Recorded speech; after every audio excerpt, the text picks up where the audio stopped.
नमो महावदन्याय कृष्णप्रेमप्रदायिते कृष्णाय कृष्णचैतन्यनाम्ने गौरतृषे नमः।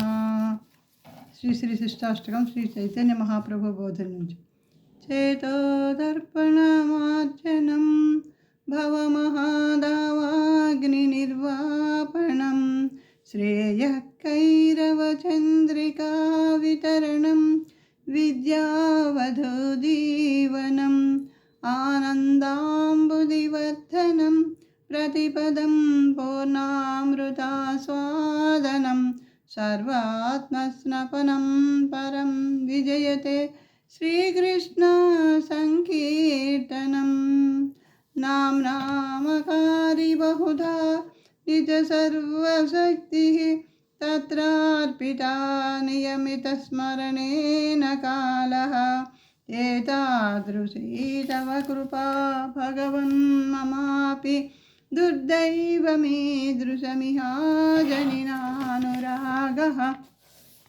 तृणादपि सुनीचेन तरोरिव सहिष्णुना अमानिना मानदेन कीर्तनीयः सदा हरिः न धनं न जनं न सुन्दरीं कवितां वा जगदीश कामये मम जन्मनि जन्मनीश्वरे भवताद्भक्तिरहैतुकी त्वयि अयि नन्दतनुजा किङ्करं पतितं मां विषमे भवाम्बुधौ कृपया तव पादपङ्कज स्थितधूलिसदृशं विचिन्तय नयनं गलदश्रुधारय वदनं गद्गदरुद्धया गिरा पुलकैर्निचितं वपुः कदा तव नामग्रहणे